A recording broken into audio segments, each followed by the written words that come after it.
Hello everyone, and welcome to this month's Workamping Q&A webinar. I'm Jody Anderson-Duquette here with Workamper News, and I've been helping Workampers and the businesses that hire them for about 17 years now, and so communicated a lot with Workampers and employers over the years. I myself am an RVer for about the last 10 or so years. It's been a little while. I've traveled and lived in a fifth wheel. My husband and I, we've also had a Class C, and now we're in a travel trailer, just living part-time in the RV.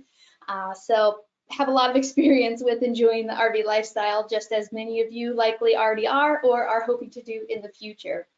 So today I look forward to answering the questions, and you guys submitted quite a few ahead of time. That's probably going to fill up a lot of our time today.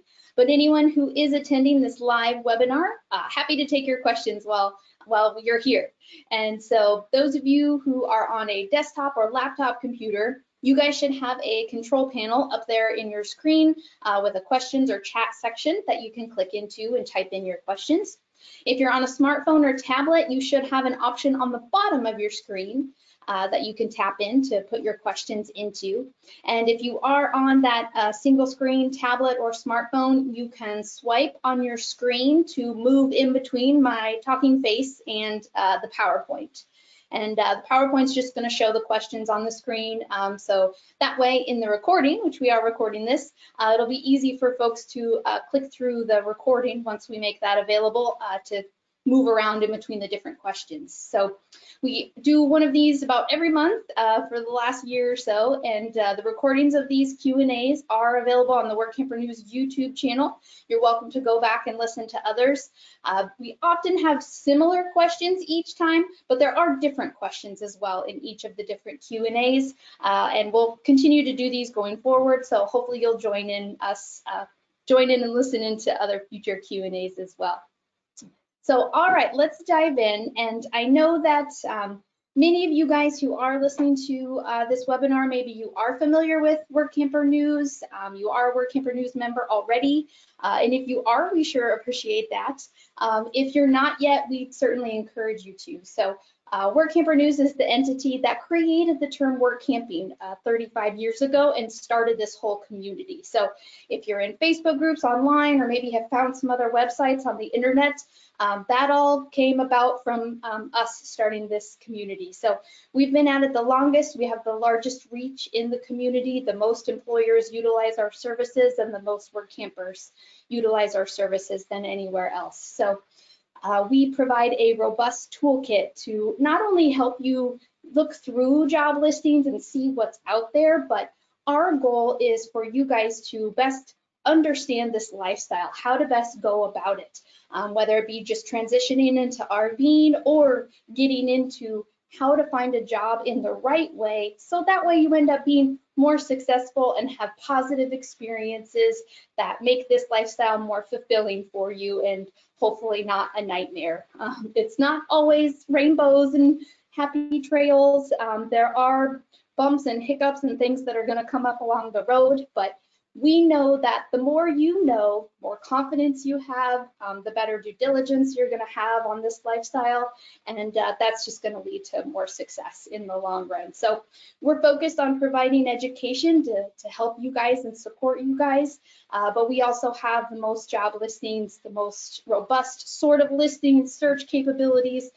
We'll talk a little bit about our resume builder tool that makes it super easy, and just lots of different resources. So if you haven't yet, please go over to workamper.com, start clicking around. We have a lot of free information there as well, and I'll be sure to be giving you guys some other resources as we go along. But we are a yearly membership organization. The websites and resources that we provide you guys cost us hundreds of thousands of dollars every year, and so we just have to have a way to support us providing all of those things to you. We're continuously building and creating new, keeping our website secure. We're actually working on a complete rebuild of our website and systems that we hope to launch next year. So everything's going to be even bigger and better next year. We're looking forward to that. So anyway, okay. I'm here to answer your guys' questions. Sorry, I'm just really excited about what we do. So let's dig in and really get going here. Okay, so first off, and I kind of already, I guess, answered this question a little bit, where can I get information ahead of time so we can start putting a plan together for the near future? And definitely very smart, to kind of, a lot of people get into work camping in different kinds of ways. The majority of folks plan for it. It's something you've discovered along the way, and you think, yeah, this is something we're looking forward to doing, whether we just want to change in our life or we're retiring from our careers or whatever. Some folks get thrown into it. One gal, Lynn, that we know pretty well, she had a job loss during the pandemic. And so away into work camping she went, and it's been the best experience for her, and she's having an awesome time. So however you get into work camping, there's no right or wrong way or reason for doing it. But planning and getting the things, getting your ducks in a row is definitely a smart move on your part. So, all right, some good resources. I mentioned our website, workamper.com, a little bit already. Let me pull up my internet browser here, and I'll show you guys a little more specifically. All right, so here's workamper.com. This is our main website. You're welcome to peruse items under the work camping venue item. The Workamper FAQ section is really great as well. Lots to do in there. But once you do join, we have a free trial, you guys. So it's a free 30-day trial. You're welcome to check it out before becoming a yearly member. Our most popular memberships are diamond level membership. It's $47 a year. That's less than $4 a month. So it's really not a lot once you dig in and see how much is included. But let me point out more specifically, if you do go ahead and become a member, if we go into our media library here, this is where we house a lot of different videos that we've done. So I'm going to scroll down. There's recorded jobinars, webinars. Here's Q&As that we've done that you guys can check out. There's some general RVing stuff in here. Okay, we're getting closer. We're getting closer. Okay, so here's our Workamper training section. This is going to be a really good section to go through as you're just kind of digging in and getting started in this lifestyle. Or maybe you're already, have a few Workamper jobs under your belt, but maybe things haven't quite been right, or you just really want to gain some more confidence in what you're doing with the job finding process. Dig into these videos in here. So 12 steps to finding a work camping job. This is going to be really great.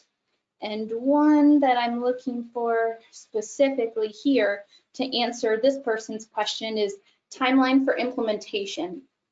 So this is a good video where Steve, he's my dad. So Steve and Kathy Joe are my parents. They acquired Workamper News from the previous owners, and so my husband and I now work here and basically run the operations and stuff. So in some of the videos, you'll see Steve. Some of them you'll hear from me, etc. But in the timeline for implementation, Steve kind of breaks things down, like 12 months out, we recommend doing this, 10 months out, do this, 6 months out, etc.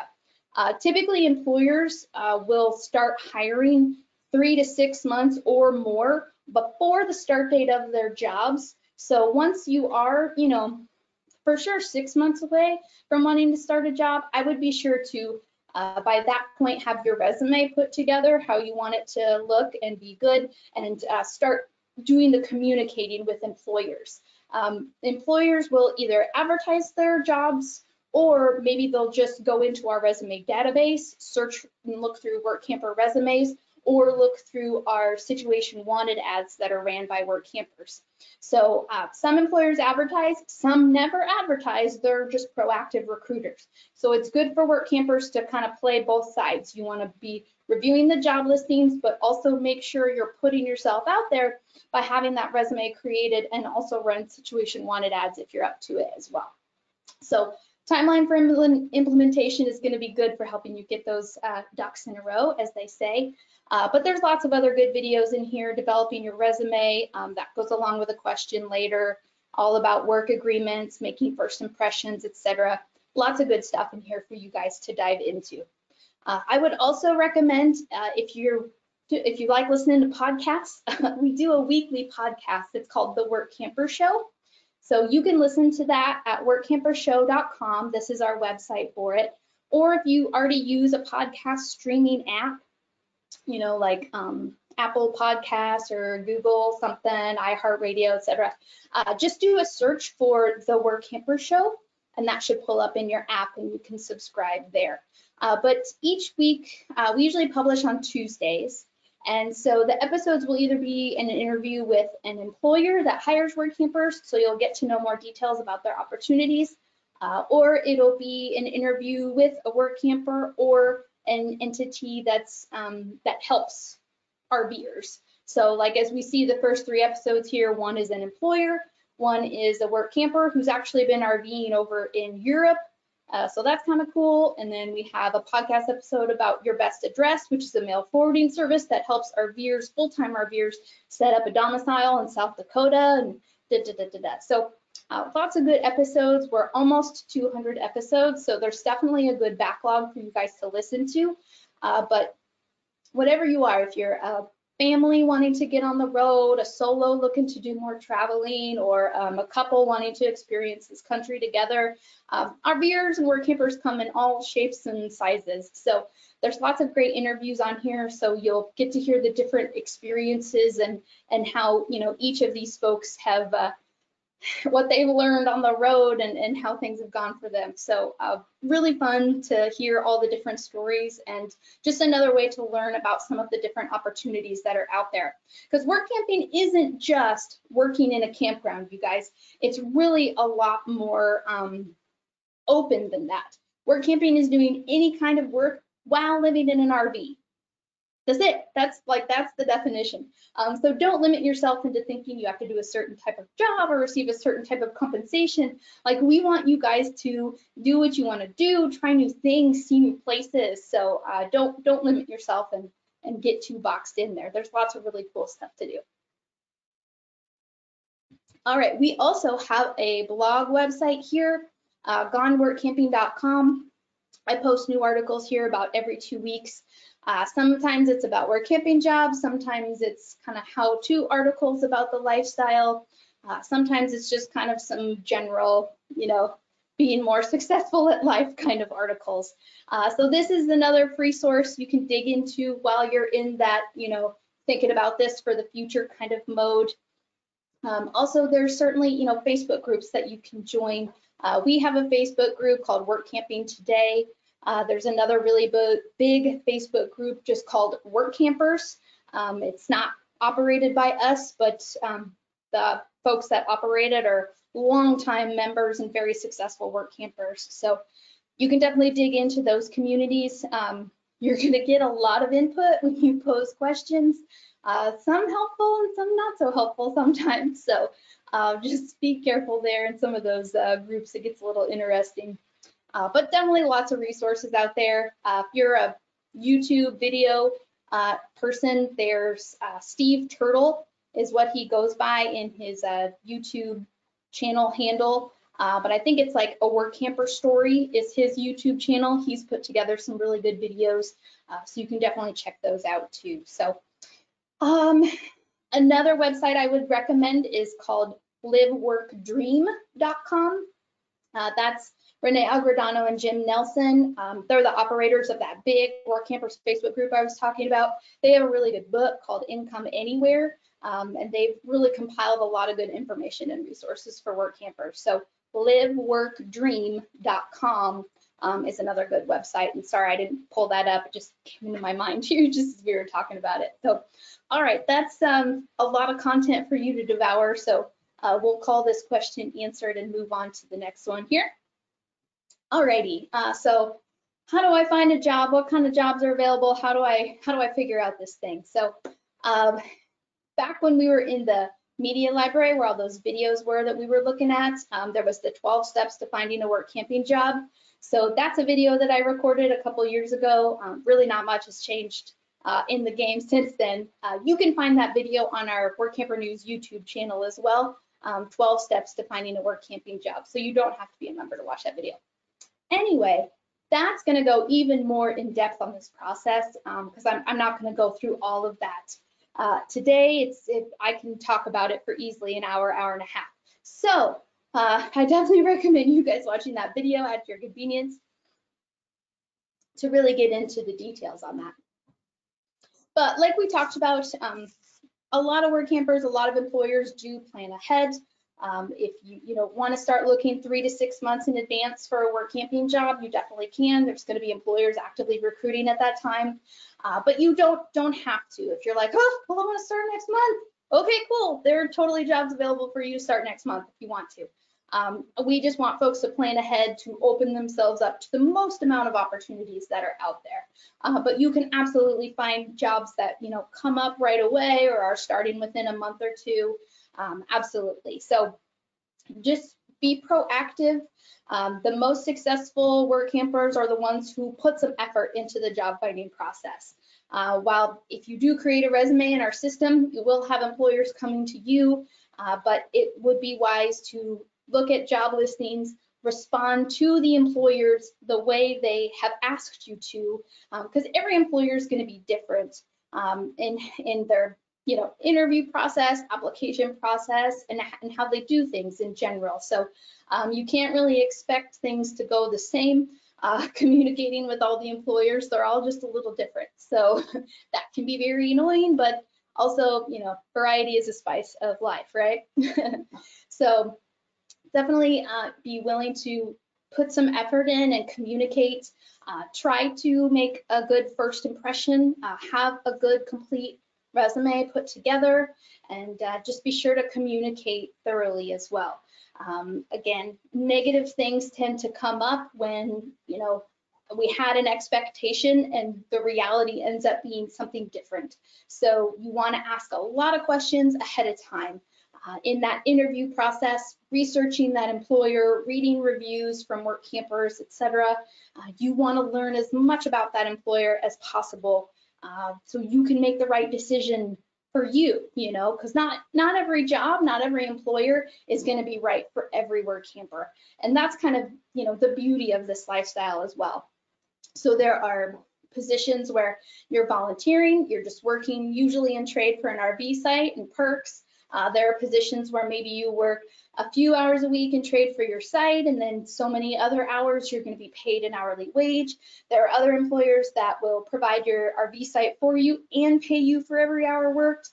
There are contract positions where you're working as an independent contractor, where you're going to kind of make your own hours, do things the way that you want it done, but the employer is going to say, I need you to do X thing, at least by hopefully this time, and you'll just go to work to get it done, and they'll just, pay you whatever that contracted amount is agreed upon. There are commission jobs that are out there available. There are positions that pay a salary and some career-like benefits, 401ks and paid time off, that kind of stuff. So there's such a big variety out there that whatever your needs are, hopefully you can find an opportunity in the location you want to be that's going to meet those needs. So that's something too that you'll need to understand ahead of time is what your costs are every month, like what your budget is, how much you need to be able to live this lifestyle comfortably, pay your bills, be able to handle if issues come up, whether it's an issue with the RV, issue with the car, issue with something on your body falling apart, all those kinds of fun things. You just want to make sure to set yourselves up for success in that regard, so that's not another stress factor for you as you're living this lifestyle. So definitely something to sit down if it's, you're going on the road with a partner or as a family, getting on the same page with where you want to go, what types of jobs you want to acquire, like I said, what your budget needs are, etc. Make sure you're all on the same page regarding those kinds of things. And just kind of knowing yourself as well is important. So do you want to go be somewhere remote where maybe you have self-service, maybe you don't, the nearest Walmart's maybe an hour drive away, etc., etc. Is that going to be cool with you? Or are you someone who's like, well, I really want to be able to go into town and get a coffee every day and go grab a gallon of milk whenever I feel like it, and I need to have really good internet service or cell service, etc. So those are kind of things where you kind of have to know yourself and make sure you are selecting an opportunity that's not going to clash, okay? Just with kind of those sort of basic things. All right, so I'm going to hop over to our website one more time here, and we'll just look at a couple other things more specifically. So our two main kind of ways to review job listings are our online hotline system, which is a website page with job listings on it, and we do a daily email as well. So we have the hotline system, and we have our bi-monthly magazine that we've been doing for the last 35 years that we actually are now ending officially as of this year. So the November-December 22 issue that you see here will be our last issue of the magazine. But each issue has job listings organized by state. So definitely dig in here in this archive that's available to, the full archive's available to our Diamond and Platinum members. Other level members can look at one issue at a time, but there's over 100 issues in here. So lots of, each issue has articles in there, so helpful articles about work camping jobs, kind of how to stuff on work camping, as well as travel features, RV lifestyle kind of stuff, all kinds of good things. So definitely peruse the issues of the magazine to look at different kinds of work camper jobs, but also just to kind of learn more about the lifestyle. So you'll want to dig in there. Typically, you'll find in the winter month issues, you will find job opportunities for like spring, summer. So then in the summer issues, you'll find more fall, winter type jobs. So that's kind of how that works. And I would totally look at past issues, and if you do see a job listing in there that you're like, oh my gosh, this sounds like super perfect, go ahead and contact them. Even if the employer's not actively advertising right now, it doesn't mean that they don't maybe have positions coming up for next season, or maybe, you know, they have a hole because somebody did had to leave for a medical reason, whatever. So I would not hesitate to contact employers, even if they're not actively recruiting right this moment. So definitely check out issues of our magazine for job listings. With our hotline system here, these are ads posted within the last 14 days. So there's really no question, you know, when was this ad posted? Is it a month old? Is it years old? Sometimes you can't tell on other websites. So with our website, you'll always know that these are current listings. And with all of our job listings too, we ask the employers ahead of time, things like if they consider solos or not. Most employers, typically 70 to 80% of employers do consider solos for their operation. So there really are a lot of solo jobs out there. I know sometimes on other sites, all you see is couple jobs, and that can get really frustrating for solos. So opportunities are definitely out there. With our hotline listings, you'll know if an RV site is provided, if it's provided at a fee, or if there's no RV site provided to the work campers. You'll know if there's housing available. Housing might be like a tiny house or park model on the property. It could be a house, an apartment, a dormitory, all sorts of different things. It's like a non-RV site type of housing. So that's what that housing section is. You'll also have an idea of what the compensation is. So this opportunity, this is a more unique opportunity, and multiple locations in this regard means you're able to move around to different locations. Like this job specifically with AGS requires you to go to different locations. And so with this one, you are like, you know, when you go to a campground and you check into a campground and they give you the little campground map, and there's usually ads for like local businesses. Well, you are the person that goes to that local area and goes to those local businesses and say, hey, do you want to run an ad in this campground map and some other cool stuff, and sell that advertising? So this is a commission-based position since it's a sales position, and you get to move around. So as you'll see on this one, the compensation includes commissions and possibly some bonuses, and you can start this job pretty much immediately. But you'll see here it kind of varies. So this job, all hours are paid wages. The RV site's available for a fee to the work camper, and they want you to start in March or April.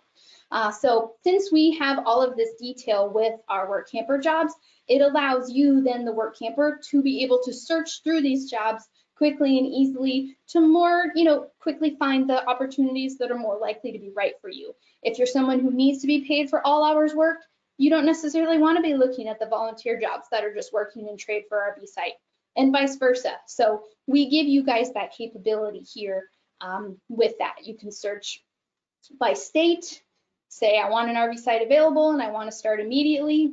You know, what's out there for me. So this is the most robust search tool of any, you know, work camper job listing site that's out there. And one other cool thing that we have, and a few of these ads have it, looks like not a whole lot today. It really kind of varies. But you'll see here on some of the ads this link that says view Workamper experience postings. So when you click on that, it actually goes to our Workamper experiences section. And in that section, that is where Workampers have shared about their work experience working for that employer. And we've been compiling these reviews since 2007. So sometimes the reviews are current, sometimes they're a little bit older. It's really going to vary. Unfortunately, not that many Workampers share about their Workamping experience. I'm not sure why. It does take some time, so I get that. And anyway, so you can read reviews that have been posted about that employer right from the ad. And like this one that says audio, that's an audio recording giving you more details about the Workamper job that you can listen to. So we kind of have some fun other helpful features to help you guys, again, in doing that due diligence on employers to help you better understand the opportunity and make that decision on if it's going to be right for you or not. Let's see, we did have a question come in. Is there a way to search for housing available jobs only? Yes, there is. You would check this box up here, other housing available, and search for that. It's usually not that many. So right now there's 7 where other housing is available for folks. Most often employers are going to anticipate you guys are coming in your own RV, and they'll usually prefer that RV to be like a hard-sided unit that's self-contained. And usually that means you have like a sink and a bathroom, a way to keep food, cold, handle the things that we have to do because we're human kind of stuff. So not all employers will have maybe a bathhouse, shower house, kitchen available on site for Workampers to use. So oftentimes they're anticipating that you're going to be bringing those things with you in your, self-contained home on wheels. Some employers, will have restrictions on the age of RV or type of RV. With the age thing, oftentimes they're just looking to keep out rigs that are kind of dilapidated and stuff like that. So oftentimes once you send your photo of the rig and you're like, oh, okay, yeah, this looks good, no problem that it's 12 years old, 15 years old, whatever. With RV type, again, that's just going to vary. Some places like, you don't want to be in a pop-up in the winter months, kind of up north. It would just be really chilly and not super comfortable, hard for you to stay warm. And, doing tenting, if you are just in a tent or maybe like car camping with a tent, sometimes that's okay with employers, sometimes it's not. You just have to communicate that and see. It's just going to vary by the employer. But again, they just want you to be safe. Sometimes there's wildlife in the area, and so it would be more challenging to stay safe, or like I said, weather conditions, they want you to be comfortable, whether it's raining, snowing, wind is blowing, whatever, they just want you to be okay. So that's kind of answering a question that wasn't really thrown out there, but yeah. But usually I think it's about 10% or less of the jobs that have housing provided. That's not an RV site. What is it? Coolworks.com is another website you can look at that's more like for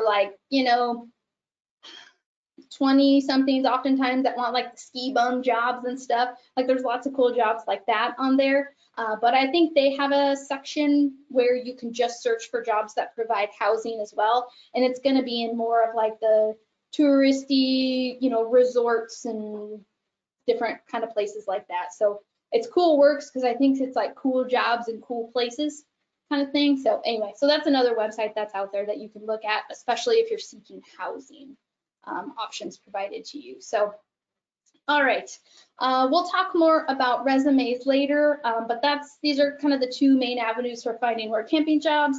Again, you can also listen to our podcast and read articles, and we have recorded jobinars with employers who've shared about their jobs. So we have got tons of employers with opportunities and ways for you guys to connect with them. So once you do find an opportunity that looks right for you, that's when your due diligence begins. And you want to read reviews, customer reviews, as well as the Workamper reviews, and just do your best to get all those questions answered. Oh, and let me point something out too, because I know this is something that we get asked about. So like I said, you want to get your questions answered, and some of you are probably like, well, what the heck am I supposed to ask these employers ahead of time, you know?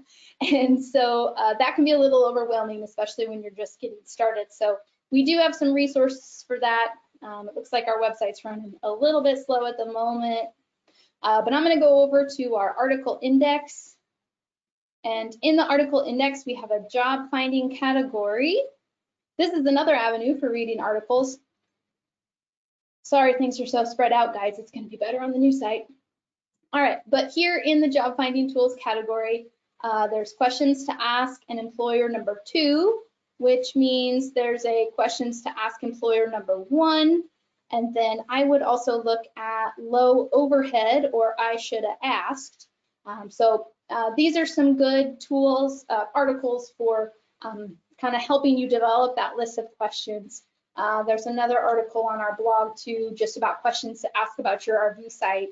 But hopefully the employer is willing to give you guys enough time. Typically it's going to be a over the phone, speakerphone interview. Sometimes you might be doing this live webcam type call. Maybe you are close enough you can do an in-person interview. That obviously is going to be the best opportunity. And as you guys are traveling around too, you want to kind of keep your eyes and ears out as you are visiting different places. Like, well, maybe we really like it here. Maybe we should work camp here. Then maybe go talk to some of the folks who are already working there and see what their experience has been like working, because maybe you would consider working there in the future. Yada yada yada. Anyway, so developing that list of questions, you definitely want to do that. Back in the media library. Oh, good, I still have that tab open. Convenient. I would check out the All About Work Agreements video, and this is a good one. So a work agreement, which we're going to talk about more later, actually. So I won't get too much into work agreements right now, but we talk about what's included in a work agreement, and that thusly kind of gives you ideas of the questions to ask, because that's the content that would then go in the work agreement. So go ahead and watch that video as well. But yeah. Like just this week, we had a work camper. She travels with her 17-year-old granddaughter, and she applied to work at a 55+ RV resort, took the job and was getting ready to go there, and then realized as she was traveling to go there that a 55+ RV resort means that a 55+ age RV resort, and her 17-year-old granddaughter would not be able to be on property because of that age restriction of that RV resort.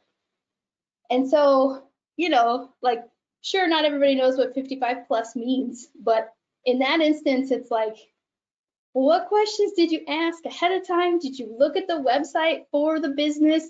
That kind of stuff. So if you guys don't want surprises to come up, if you're driving your RV to this job, and all of a sudden, so you took a job in Glacier National Park on the west side, and you're driving up there and you're like, this is gonna be great, and then you get to the west entrance and there's a low bridge there. It's like 10 feet or 11 feet, and you're like, well, my RV is 13 feet tall. I can't even physically get my RV into this park.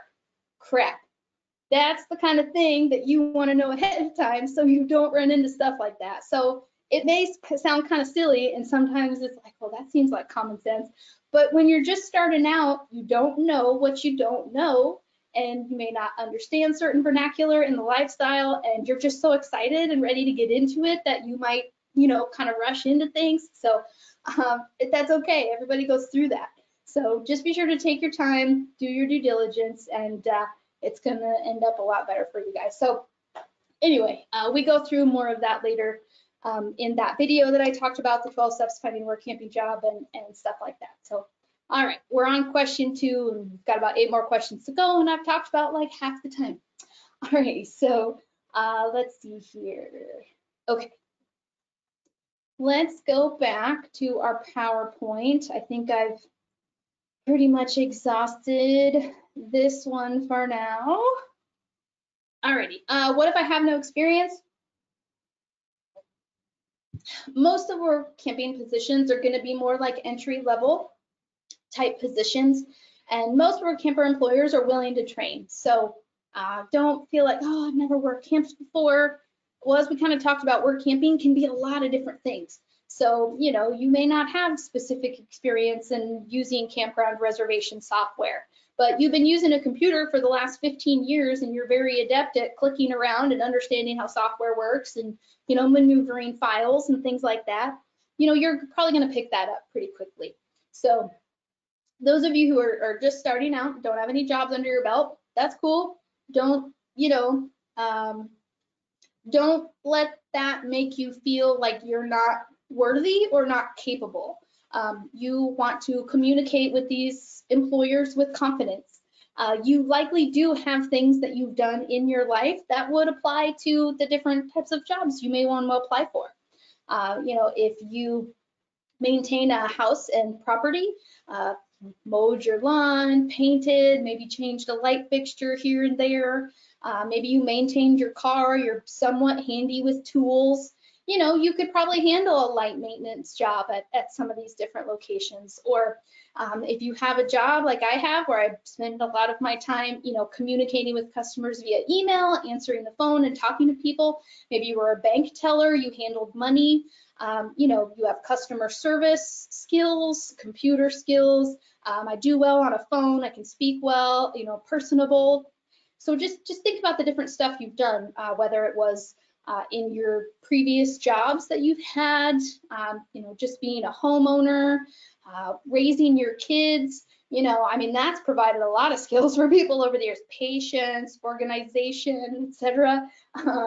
You've got that going for you. Have you been a coach? Did you participate in stuff at maybe a church or a community group? Again, just think about all the different stuff you've done and what skills did those things give you that would appeal to employers. That's what you want to focus on in your resume, which we'll get to in a couple questions. Okay, all right. Let's move forward. New slide. Woohoo! Okay, alrighty. This person says, I see ads for a full season, which typically a full season, since a lot of work camping jobs are in the kind of outdoor hospitality realm, there is typically 2 seasons that you guys are going to see. So that's going to be a summer season, which is like April, May through September, October, and then the fall winter season, which is around that, September, October to March, April. So typically jobs are going to be anywhere from like 3 to 8 months most often, but there are positions that are shorter term and some that are longer term. So again, hopefully you'll be able to find something that works for what your kind of travel preferences are, schedule is, etc. So are there positions for, say, a month out of that, if the employer is advertising for maybe a fuller season, more like 6 months? And the answer is sometimes. So it's just going to depend. So there's often going to be more flexibility with a work camper employer that's hiring a larger number of work campers. So like Yellowstone General Stores, for example, they're operated by Delaware North, which is a concessionaire with the National Park Service. And so Yellowstone General Stores, they have multiple locations through the park and multiple different businesses that are operating at those locations. So they're looking for a lot of people. They hire work campers, they bring in foreign exchange workers, locals come in as well, etc. So with that larger number of work campers and kind of a bigger schedule with more holes to fill, that creates a little more flexibility. So they might be able to take a work camper that can do 2 months.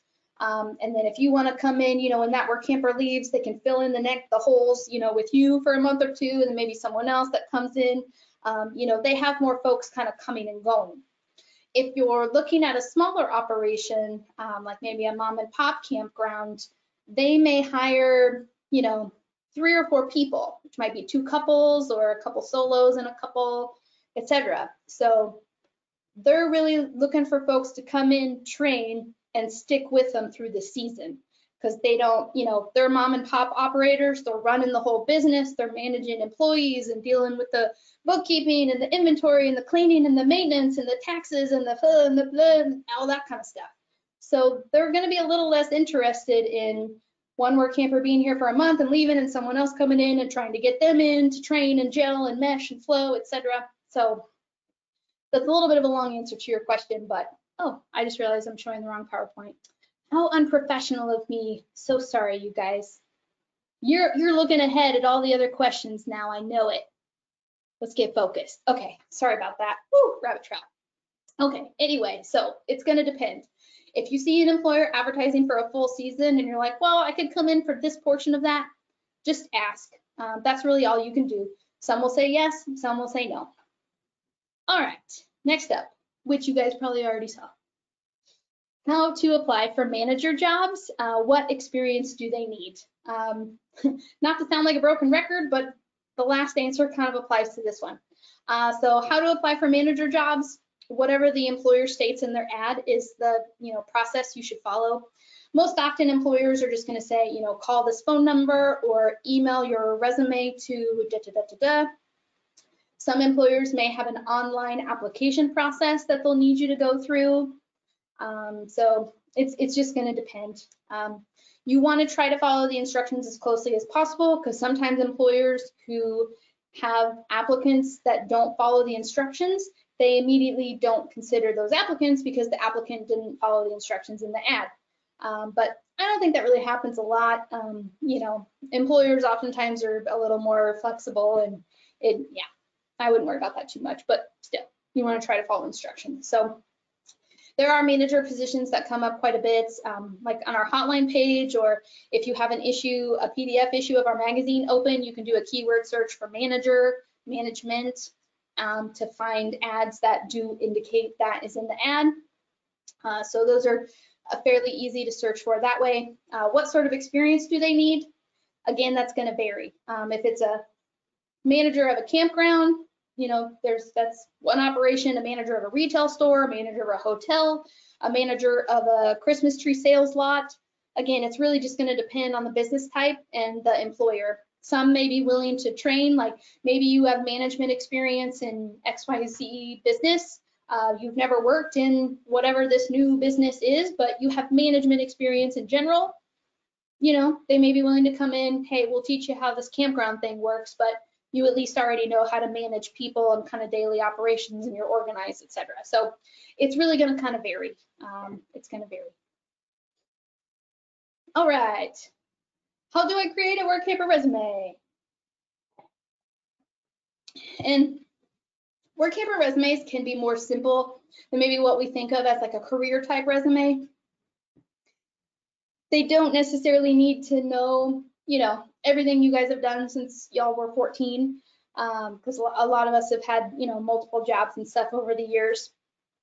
Like I said before, you really want to focus on what your skills are that you bring to the table that are best going to help that employer.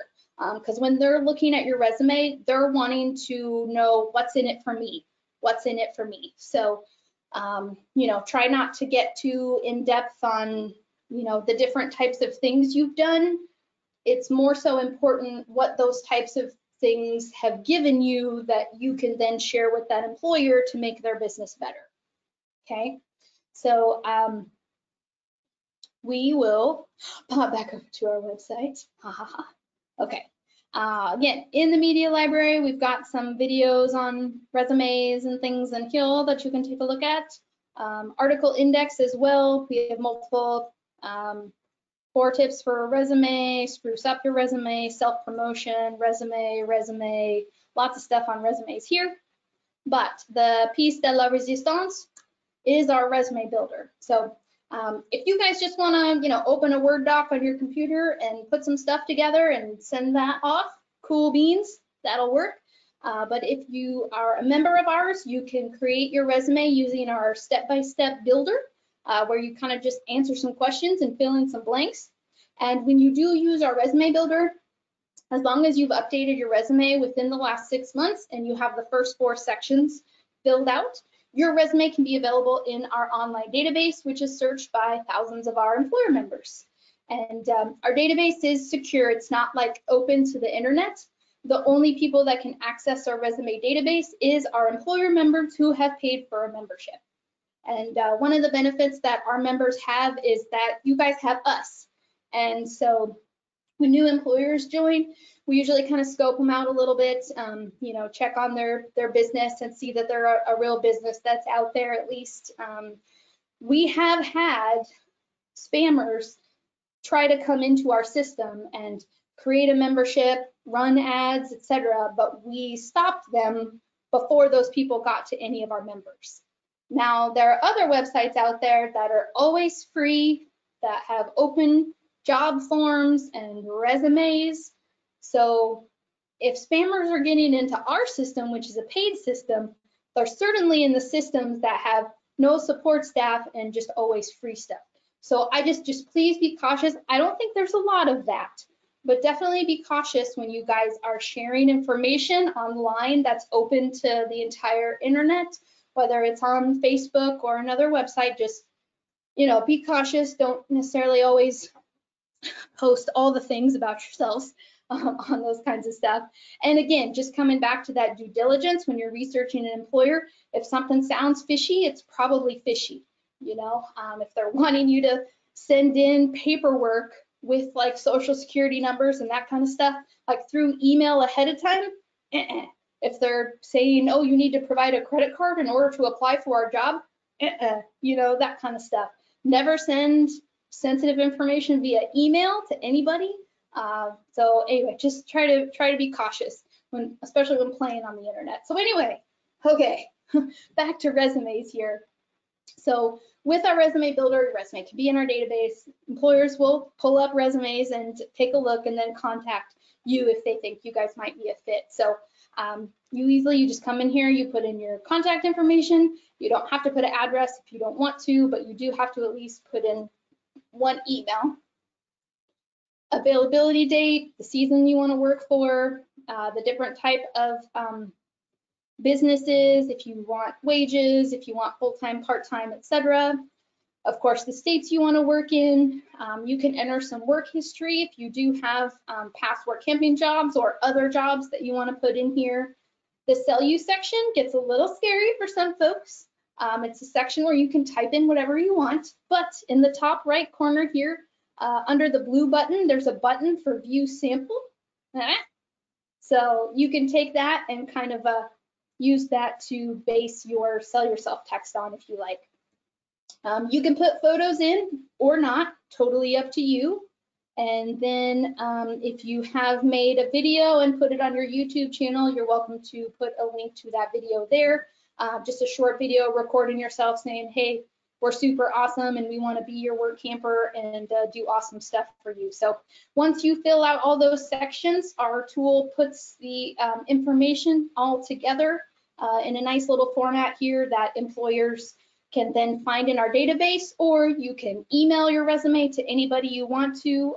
You can also export it to PDF if you need to upload it to like an online application process or something like that. So again, a resume can be a little more simple, highlighting your skills, what you bring to the table, etc. It doesn't have to be quite as robust, include all your education information and all of that stuff. So I encourage you to use the builder. Again, this is here for our Diamond and Platinum members if you'd like to. If you are an experienced work camper, one thing that you can do with our resume builder as well is verify your past work history. And it's not letting me highlight it, but so we will, all right, when a work camper finishes a work camping job, you come in here. This is for our Platinum members. That's $67 a year because we're gonna do this extra stuff for you guys. So you request to have us verify that job entry. So we'll call that employer and say, hey, did Jane Doe work for you from this date to this date? Yes, okay, great. And then we'll come in here and mark that work history as verified. Then when an employer is in our resume database, employers can actually check a box to only look at resumes that have verified work history. So we're basically making life easier for employers. It's kind of one step then that they don't have to do themselves because we verified that you, the work camper, worked this job, this job, this job, this job. So they may still call on references anyway, but again, it's just kind of a way to be like, I'm awesome, look how awesome I am, and I have this experience here, and it's been verified that it's real. And so it just kind of puts, a star at the top of your resume and makes it more appealing to those employers. So if you are an experienced work camper, we recommend that platinum level so we can get those verified references done on your resume for you. So yeah, so dig into that resume builder. Again, look at those articles and videos that we have on the website to help you with it and kind of get you going with it. All right, let's pop back to our PowerPoint slideshow. Go to the right one here. Okay, next up. All right, specific question here. Where are the locations for the Amazon Camperforce program as well as DigiKey? So these are two different Workamper employers. Amazon, I think most of us all know, Amazon.com, some of their fulfillment centers would hire Workampers in the busy Christmas season just to help get more work done. And this year, 2022, I think they had about 10 or 12 locations.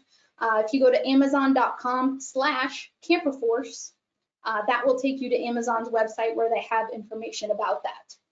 But newsflash, the information that I have from the Camperforce representative, and which we've worked with Camperforce since the inception of the program over like 12 years ago, is that Camperforce is going to be no longer, that this is the last year that the Camperforce program will be in existence.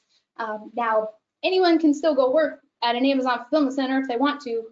There just won't be the specific Camperforce program where part of the compensation is a stipend towards your RV site expenses.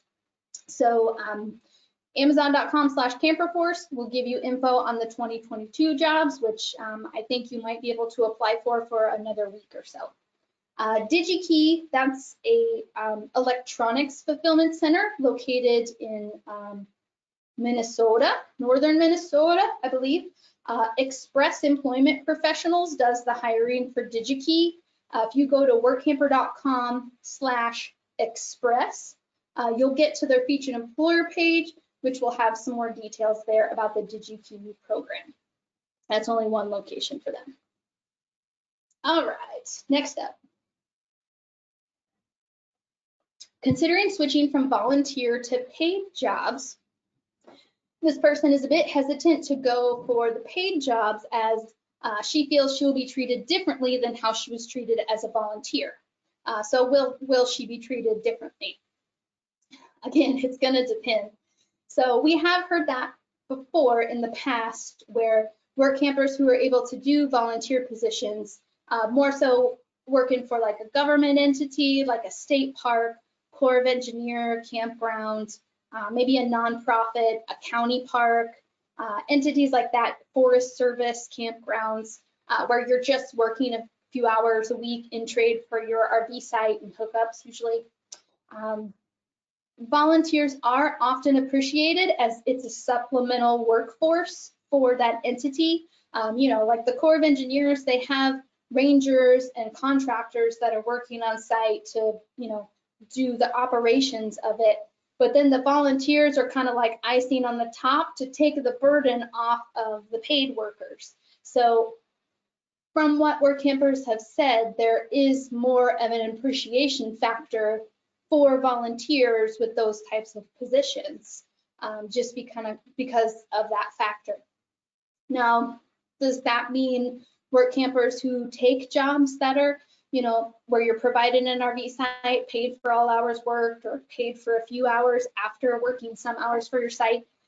It's going to depend on the business operation, you guys.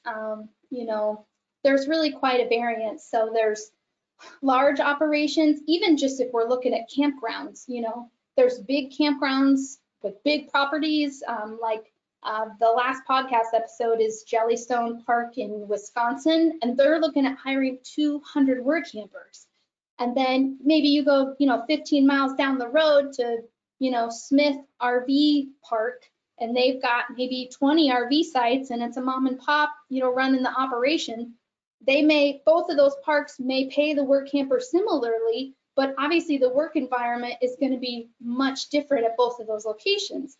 Working at a small mom and pop RV park, you're likely communicating and working directly with the owners. That might be a good or bad thing. At a big RV park with a staff of 200, there's likely, you know, owners, managers, maybe assistant managers, I could not think of the word, I was going to call them sub-managers. That didn't sound right. Assistant managers. And so, you go to work there and maybe, you and the manager kind of butt heads. Well, a bigger operation like that, maybe you can just move to a different department and things will be a lot better. So there might be some more flexibility there, where if you're at Smith RV Park and it's you and the owners and you don't get along with the owners, crap, that's not great. So again, it's just going to vary, you guys. You might feel treated differently at some places. You might feel just as loved at some places. It's going to depend. That's one of the challenging things about the work camping lifestyle, whether you're a work camper or an employer. This whole lifestyle revolves around people. So things might go really great because of people, and things might go really bad because of people. Unfortunately, work campers have gone to work camping jobs and the job was great and management was great and the owners were great, but man, that coworker, not good, So then it's like, what do you do? Stressful. Anyway, work campers have different attitudes. Some folks do well, my home has wheels. If I don't like it, I'm moving on. Others are, this is a temporary job. I can stick out this whatever for X period of time that I agreed to work here. I'm going to fulfill my commitment and just move on. Forget about it. Other situations are like, this is not good for my mental health or my physical health. I need to go. Go then, don't let it be so negative that you will really be negatively affected by that work experience or location or being with that person, etc. You still have to do what's right for you. You try to be flexible and do what you can to fulfill the commitment, but sometimes there are factors that means it's time to go. But sometimes it's factors where it's like, suck it up, buttercup, and try and get her done. All right, we're going to talk a little bit more about that. Conveniently, okay, this kind of led right into this question. Okay, do employers sometimes change their expectations? How can work agreements be enforced? So yes, like we were just saying, there are people who are pickles out there for sure on both sides. So we hear from employers who say, I hired these work campers and they completely ghosted me. They no-showed. I thought they were coming and they never showed up. They won't answer the phone. They won't come back to me. And our season starts in a week and I have, not enough staff. And it's like, why those people do that? Don't be a cherry picker. If you can't fulfill a job commitment, please tell the employer, whether something came up, whether you found another job that was better. Preferably, if you take a job, you stop looking for jobs for that same time period, but things can change, things can come up. If you need to do something different because of life stuff, that happens, and that's fine. Just communicate, guys. If you can't fulfill a commitment, communicate it as soon as you know you can't fulfill that commitment. Also, don't misrepresent yourself. If you can't physically do X part of job that was described to you, don't say that you can. If you don't really want to work, don't take a job, that kind of stuff. So there are work campers that don't fulfill the expectations too. But there are also employers who create negative situations for work campers. So one example is like, because like I said, sometimes you guys, you're accepting positions maybe multiple months out, 6 months out, maybe even a year before that job's going to start. So you want to keep in communication with that employer. I would at least check in once a month, maybe every couple weeks, maybe even in shorter time periods as you're getting closer to that start date. Whether it's an email or a phone call or a text message, just checking in to make sure all systems are go. That way there's no surprises. You don't want to drive hundreds of miles to a job, oh, that's not actually there for you anymore. That can happen. Like a park maybe, did their hiring of their work campers for the next season, but oh, that park just got bought out by XYZ management group, and XYZ management group has decided they're not going to use work campers. And so now all those people that they hired now don't have jobs. Like that kind of crap happens. But if you're checking in, hopefully you're going to know, sooner than later, so you're less in a bind. or maybe an employer hired you, but then, you know, Jane and Sally, who worked last year, have decided they want to come back. And well, Jane and Sally are already trained and are best friends with the owners. So, you know, last one in, first one out, unfortunately. So yeah, crappy situations like that can happen. So again, communicating ahead of time, very important. Sometimes when you get there, so like ahead of time, the employer's like, okay, we're going to want you to work 20 hours a week and trade for your RV site. And then the, 10, or we'll just say 20 hours a week for your RV site. You get there and the employer's like, oh, well, hey, we had other work campers not show up or something, something, something. And now we want you to work 30 hours a week and trade for your RV site. And you're like, well, that now decreases my wage essentially by X amount of dollars. And that's either okay with you or not okay with you, So yeah, crap like that can happen and it's super frustrating and it just depends. Sometimes the employer, they're stuck in a bind and so they're putting pressure on the work campers who are working there or who did show up. Sometimes it's because the employer is a pickle and is just trying to take advantage of people. Unfortunately, that's, it just varies. So one thing that we do recommend you guys do, like I said, you're going to ask your questions during the interview, try to get as much as you can ahead of time, and then ask for a work agreement. So a work agreement, it's not exactly like a contract that, you can really take to court. You could try. I don't know of any work campers that have actually like sued an employer and won. There's some who've threatened to do it, but I don't know if they ever actually, got through all of that because it's expensive. So it's really mostly a communication tool, you guys. So a work agreement lays out those expectations. It should, go over start date and end date of the job, what the compensation is going to be and how it's going to be given to you, like what the schedule is, and any like job duties. Like if you have communicated with the employer and you're like, look, I'm happy to work at the front desk, but I can't stand on my feet the whole time. Will I be able to maybe sit down, 15 minutes every hour or so while doing the work just to kind of rest a little bit? And if you're like, oh yeah, sure, no problem, let's get that in the work agreement. So then when, employer is like, Jane, I need you to be standing up. What are you sitting down for? Like, well, you agreed to let me sit down every hour, da da da da. Anyway, because we forget, you guys. You think you're going to remember. You have a conversation with someone and say A, B, and C, and you're like, yeah, A, B, and C. And then 4 months go by and it's like, we talked about A, B, and C. Well, I kind of remember A, but B doesn't sound right at all. We think we're going to remember stuff, but we don't. That's why we want to get stuff in writing. So any kind of special things that you guys agree to, if it's like, oh, I always need Sundays off, let's get that in the work agreement, or just those kinds of expectations that perhaps are like slightly different, or any requirements that are on the table, etc. We want to get that in the work agreement, and so that should be provided to you guys ahead of time. Some employers will write it up and provide it to you. You may want to write it up and say, hey, I got this work agreement, I'd like you to sign this, so that way we're on the same page with everything, etc.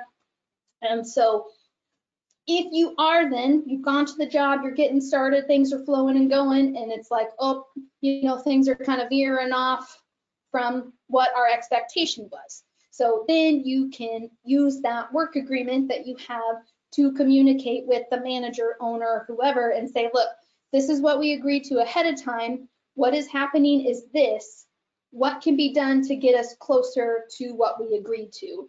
And you need to know if you have flexibility on whatever the issue is that's going on, or if you don't, see if you and the employer can come to some common ground. And I would, in that conversation as well, say, if the employer's like, all right, we'll get things to change, yada, yada, yada, make sure to set a date for that and say, okay, I appreciate your willingness to get things back on track. We would like this change to take place, by this date. And if it doesn't, we're going to need to have another conversation.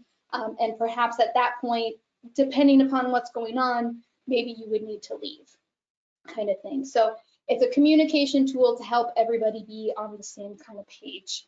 As far as being enforced, I don't know of any like law systems that really would be able to come in and be like, well, you said this piece of paper, so, you know, yada, yada, yada. Unfortunately,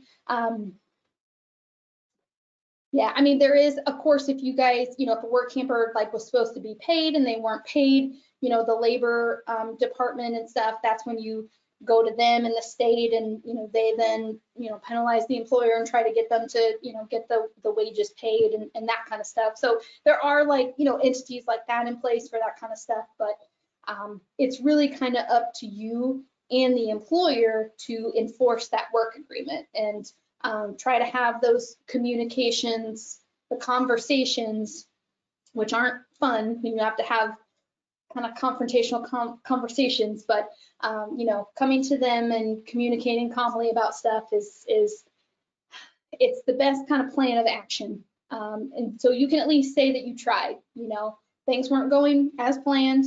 I tried to communicate. They said they would change. They didn't change. That's when we made our decision to suck it up, or we made our decision to leave, you know, that kind of thing. So, and that comes down also, hopefully, when you guys have completed a work camping position, whether it was good or bad, you will go into our work camper experiences section or somewhere else and say, this is how it went with this employer, you know, without dragging them through the mud or really, you know, over fluffing it. Oh, they were so wonderful and it was so great. What was wonderful? What was great? You know, oh, it was the worst job I've ever had. Why was it the worst job you ever had? Like, make sure you're giving those details to say that, so other work campers can read that and go, oh, that would work for me, or oh, that sounds bad, that would not work for me, kind of stuff. So, all right. Hopefully that was helpful, you guys. I know we kind of talked a lot around that question, but yeah, like I said, it's not always rainbows, so we got to do as much as we can ahead of time to help ensure. And there are a lot of times where things go amazingly, you guys. So don't let me like scare you, because oftentimes work campers really fall in love with the different, you know, whether it's the job itself or the owners or the managers, their fellow work campers that they're working with. Just the relationships that people build with this lifestyle are like the #1 intangible benefit of this lifestyle that people enjoy. So move forward with a positive attitude and a willingness to, you know, put in the effort and things, and you're gonna go far. Okay, question here. Are 55+ RV resorts open to work campers having kids? I would say, from what I know, most often the answer to that question is no. So 55+ resorts are geared towards people without kids, you know, that don't have kids living with them anyway. So you can certainly communicate with them to see if they would allow for that, but not likely. Like that example of that gal, you know, she applied to a 55+ resort, has that 17-year-old granddaughter. Even though 17 is, you know, verging into that adult range, it's still not adult enough for that type of RV resort. So 55+ is an age thing. I have seen Calian resorts, they're in Arizona, and they're 55+ resorts, but they have at least one of their resorts, the workers living on site can be, I think, like 38 and over or something like that. So it's not always that 55+ resorts will only hire people that are 55 and up. Sometimes younger folks can work there and even live and work there, but it's not likely that they're going to let kiddos be around and on property, unfortunately, which is a bummer, because the harder thing is the fall, winter months, you guys. Of course, there's a lot in the winter, lots of stuff in the north closes because it gets a little cold and chilly and people don't like to do stuff. So a lot of RVers chunk down to the lower 48. And so RV park, RV resort positions in Arizona, Florida, kind of these prime snowbird areas are a little harder to acquire. And Often it's because the resorts are 55 plus, or just because they're so highly desired. There's just more competition for those types of positions, especially if you're looking for positions with wages. It's not impossible, it's just a little more challenging. Alrighty. Next up, how do you work and homeschool kids while on the road? That is a good question. I personally do not know. I've not had to do that. I myself do not have kiddos, just cats, and they would not listen to me even if I tried to school them. So what I would recommend for folks who are interested in taking their families on the road, one website's called fulltimefamilies.com. And let's go ahead, I'm gonna pop back into my browser so we can pull that up and I can show you guys. So Full Time Families is a really great organization of families who RV. And it's a membership organization, and they have resources for homeschooling, and they have get-togethers, discounts for stuff, things like that. So I would connect with Full Time Families, definitely dig into their website. And of course, there's going to be a lot of Facebook groups geared towards families who are RVing and how they go about it. Definitely a lot of discussions there about homeschooling and working on the road. So definitely some good resources out there for you to check out. And some employers would be okay with the kiddos coming with you while you're doing your work. It's really going to depend. So that's something too. When you are applying for a work camping job and communicating with that employer, you should absolutely include anyone that's living in your household. So if you are like a 2-person team, but only one of you wants to take the job, the other one maybe is working, you know, a remote job on their computer in the RV, or is like, I ain't doing that work thing, no problem. But when communicating with that employer, you need to be like, hey, there's another human living in my RV, not going to be working for you, but is going to be around. And the same if you have kids. We have 1 kid, 2 kids, 5 kids. They're with us all the time, or they're with us part of the time, etc. That's something you want to bring to the attention of the employer. So again, that way there's no surprises, because sometimes it's going to be just fine that kiddos are there. Sometimes it's not going to be okay because kiddos are there for who knows what. Same goes for pets, you guys. So again, just be upfront about your RV household. Okay, the next question in the PowerPoint is actually health insurance options for RVers. And I'm just going to stay here in the internet browser. So there are many different options that are out there, and some are more expensive than others, some have more benefits than others, whatever. It's really hard to give a blanket answer to this because everybody has different medical needs, health needs, etc. So I would recommend visiting nomadinsuranceGroup.com. This is a resource created by Kyle Henson. He's a longtime full-time RVer, and he is totally in the insurance game and understands all those different insurances and can work with you to find the plan that's going to work best for you. But he, you know, understands RVers move around, and hey, those of you who are full-time are going to go full-time. Whatever your domicile state is, or like your residency state, that may factor into your health insurance. You know, so you may want to domicile with XYZ state because whatever insurance is going to be cheaper or better coverage or whatever for you. So knowing the insurance options that are out there can also then help you with choosing your domicile state. That also comes back to those of you who are traveling with kids.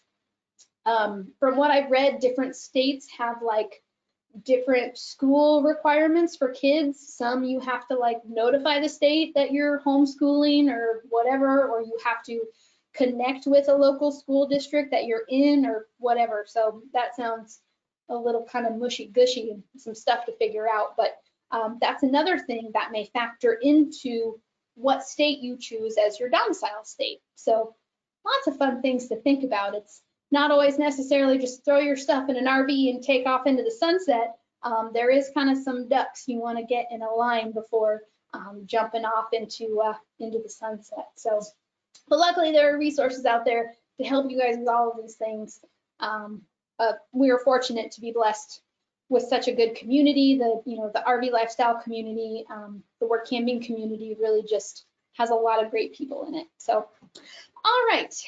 Obviously, I have blown past my hour here, but that's okay. We did have a couple questions submitted while I've been yakking away over here. Okay, so one question that came in, it says, why can't my wife and I get our first offer for a work camping job? We have had 34 views on our resume, but no offers. Okay, good question. Sounds very frustrating. So I have a lot of questions here. So A, what are you looking for? Are you trying to find a job in Florida that pays for all hours worked and provides an RV site and other perks? Are you looking to start right away? Are you looking for 6 months from now? Those are all things that are gonna, play into your success in finding that perfect job. If you've had views of your resume but no contacts, one thing to double check is that your contact information is entered correctly. That's been a thing for a few folks. And they were just like, oh my God, I had a typo in my email address. So no wonder employers couldn't get a hold of you, there was a typo. So it could be something as silly as that. I can go in, Charles, I'll make a note of your name and look up your resume and see if I can see, anything on there where maybe trim this down or add something to it. Sometimes a resume is just too long and an employer is just not going to take the time to read it all. So you do want to try to be kind of concise. Try to use some bullet points, make your text easier to read. Don't just have it as one big paragraph, break it up into different paragraphs. I'm not saying that's what Charles's resume looks like. I don't know what Charles's resume looks like, but I've seen a lot of resumes over the years and people do things in some interesting ways. Sometimes the text is way too short. They're like, I want a Workamper job. Okay, that's great. That's what you want. But again, your resume needs to say, to answer the question of the employer, what's in it for me? What do you bring to the table for that employer? Also, are you proactively contacting employers? Are you, going through the job listings and sending your resume, sending inquiries? Once you do send your first inquiry, whether you call and leave a voicemail, whether you're sending an email, I would definitely follow up if you don't hear back. So if the job is starting like multiple months away, you might give that employer a little more cushion time. Maybe you don't follow up for a couple weeks. If the job is starting like immediately or like next month, I would send my first inquiry, maybe wait a day and then follow up, whether it's following up with another email or calling them this time because I emailed them the first time, or if I called the first time, I'm going to send an email this time. Whatever the contact information is that the employer gave in the ad, I'm going to try to utilize all of it, especially if I'm not hearing back from that employer. So hopefully you're being proactive and reaching out to employers that have opportunities that interest you. One thing with our resume system, when you email your resume to an employer in our system, we can then go into our email system and look and see if the email has been read. Like that just means the employer's email system like digitally sent back that the email was opened. Whether it was actually physically read and looked at, we don't know that, but it's at least kind of a confirmation that that employer did receive it into their inbox kind of thing. So if you contact us directly, we can look at that for you if you've been emailing your resume through the resume builder tool. If you're contacting employers outside of our resume builder, we can't, we've got no tracking there. So that's a couple things. So yeah, it's hard for me to say exactly, Charles, without knowing how you're presenting yourself to the employers and how you're being proactive in the process. Okay. Another question here. We're looking to go on the road full time. Can you give pros and cons of keeping our sticks and bricks house, pros and cons of selling our sticks and bricks house? And that's one thing I would recommend is going to the Workamper Show podcast, workampershow.com, and listening to the different episode interviews of Workampers, because you'll hear, their kind of input on that kind of stuff too. Because the pros and cons are going to be different for everybody, really. So obviously the pros are you have a place to go back to. if you do this RVing thing and you're like, ugh, I don't like this, it's a pain, it's not fun, I'm not enjoying it for whatever reason, you just go back to your house. Or it gives you a break. So like when my husband and I first started RVing, we started out in a fifth wheel. And those of you who have had RVs before, you probably already know this, but RVs are kind of dumb sometimes and they don't make them very well. And so stuff falls apart and stuff breaks and it's like, ugh, and it can create a lot of frustration. The first few like longer trips that we did, and when we were out, we weren't full timing, we were just part-time RVing. But my husband was like, we're selling this thing. I hate this. We're done. And I'm just like, gotta just get through these maintenance issues, you know, and we caravanned a couple times with other people, realized that we shouldn't caravan with other people. So it's really just, you kind of learn along the way as well, what you like and what you don't like. So anyway, he was ready to throw in the towel after the first few months being RVers. But now we've been RVing now for 10 years and have had 3 RVs. So there's going to be ebbs and flows and stuff in the lifestyle. We liked being able to come home and go into our big house and sleep in our big bed and use our big shower and have a big kitchen to cook in. We started with a 40-foot fifth wheel. It's not like we were living in a little dinky trailer, but even then we were like, oh, house, you know? So sometimes you need that break from being in your RV.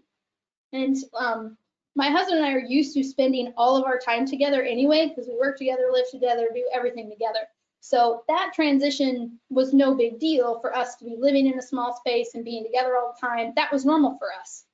Other people who don't spend 24/7 with their spouse and then transition into RVing and living in, you know, a 15-foot, 20-foot, 30-foot, 40-foot box, being together all the time, that may not work so well for y'all. You might need to be like, we'll RV for a little bit and then we'll go back and spread out and go back to being with our friends and doing other stuff. So, this is tough, you guys.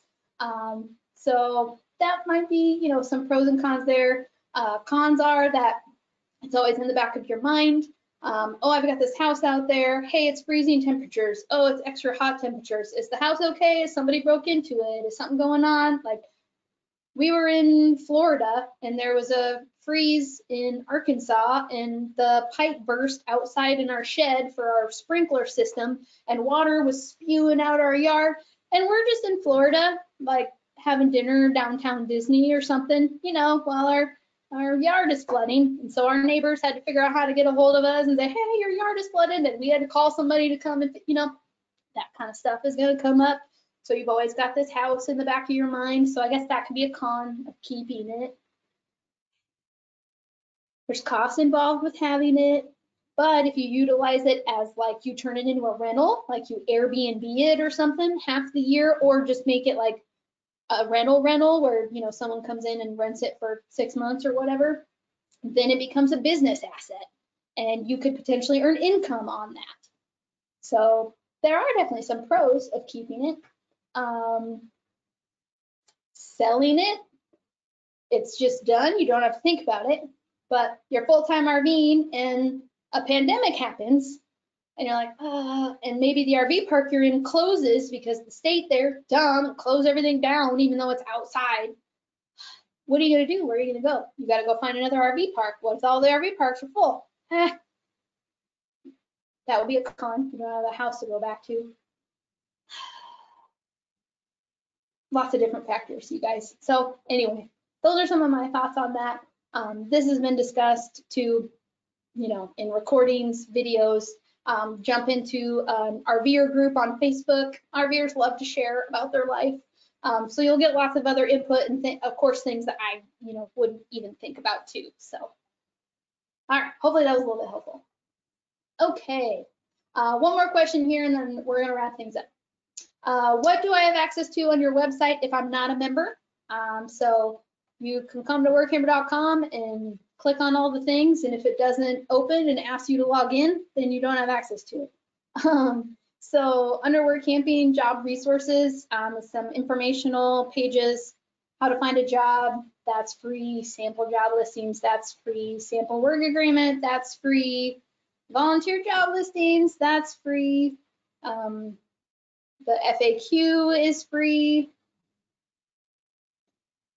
Workamper glossary, featured employer pages. You can come to the About menu, About Workamping, about workamper.com. Under the Connect, you just link to our Facebook, our Twitter, our YouTube. We've got videos on our YouTube channel. Recommended resources page lists some different entities in the RVing lifestyle that are helpful to our viewers. I can get the page to load here. So we've listed some mail forwarding services that you can utilize. Here are some just general RVing resources, different websites that are helpful for our viewers, etc. So you can check that out on there. So there's that. There's our Gone Work Camping blog. There's our podcast. But again, if you are a work camper actively seeking work camping jobs, want to learn more about the lifestyle, be confident in doing this, and have an easier time finding the different jobs that are out there, that's where our very minimal cost of yearly membership comes into play. Even though all of our costs for doing business have increased, we haven't raised our membership rates. The last time we changed our membership rates, we actually lowered them. So yeah, anywhoosie. We hope you'll consider becoming a member. It's risk-free if you do become a member and you're like, oh, I hate this work camping thing, I'm not doing it. Then just contact us, we'll give you guys a refund. It's not a big deal. So anyway, please check out workamper.com at your convenience, and we hope you'll become a member and decide to become part of the community. But it can be a really fun, awesome lifestyle, and we hope that you guys decide it is right for you and have a lot of fun doing it. So alrighty, just check it one more time. We got everybody's questions answered. Awesome. Well, I really appreciate y'all. Those of you who stayed online live with us, you are troopers. Appreciate y'all listening in, and hopefully this has been helpful for you guys. Feel free to contact us with any questions. You can email us or call us. We do have an office here. I've got a team of 4 gals that help us out. They're super, really nice to talk to. Anyway, we're happy to help you guys answer questions and live this lifestyle successfully. So thanks again, and hopefully we'll see you next time.